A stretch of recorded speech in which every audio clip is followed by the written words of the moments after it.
ভাই এতগুলো সিঙ্গাড়া খেলবেন? আরে এখানে কড়া সিঙ্গাড়া আছে, কিছুক্ষণ আগে 4-5টা সিঙ্গাড়া খেলাম। এখানে আবার বলছে আর একটু মনে হচ্ছে যে খিদে খিদে লাগতেছে, বলছে আর একটু খাই, এখানে নিয়েছি। এতগুলো ঝাল খেলে সমস্যা হবে না? ঝাল, আমি তো সেরকম ঝাল খোর বুঝিস তুই। এখানে কটা ঝাল আছে, এখানে 10-15টা ঝাল আছে। কিছুক্ষণ আগে দুটা সিঙ্গাড়া দিয়ে মোটামুটি প্রায় 10-15টা ঝাল খেলাম। এখানে আছে আবার, দেখবি। হ্যাঁ, কান জানি।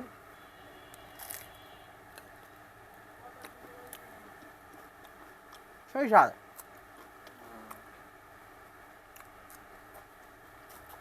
ঝাল কোনো ব্যাপার না।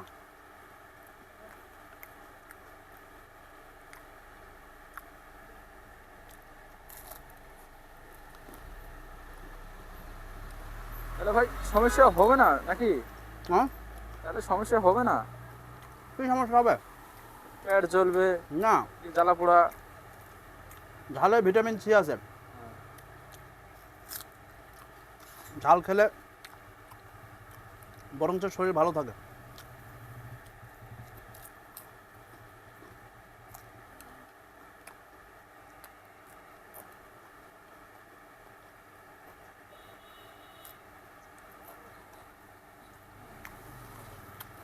আমার কাছে তো একটা ঝাল কোনো ব্যাপারই না। হ্যাঁ। আমি একটা করে সিঙ্গারাতে 8-10টা করে কাঁচামরিচ খাই, আমি সেই রকমের ঝাল খোর। এই মানুষ হলো গাঁজাতে যাইয়া খায়, এই খায় ওই খায়, আপনি আবার ঝালে এত খান কেন? ঝাল ঝাল কি আপনার খুব প্রিয় নাকি? ঝাল আমার খুব প্রিয় জিনিস, ঝাল আমি খুব খেতে পারি। আচ্ছা, থাক।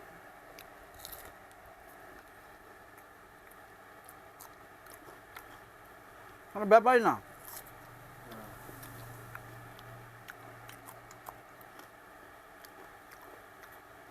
ঝালের মধ্যে কি ভাই পেঁয়াজও লেছেন নাকি? হুম, তাহলে তো খুব জমের খাওয়া হচ্ছে। কাঁচামরিচ, পেঁয়াজ, সিঙ্গারা খাওয়ার মজাই আলাদা। এখন দুপুর হয়ে গেছে, না হলে আরও দেখাতাম দর্শকদের। আমি এক একটা করে সিঙ্গারে 8-10টা কাঁচামরিচ খেয়ে ফেলতে পারি। তো ধন্যবাদ সবাইকে, কেমন লাগলো জানাবেন।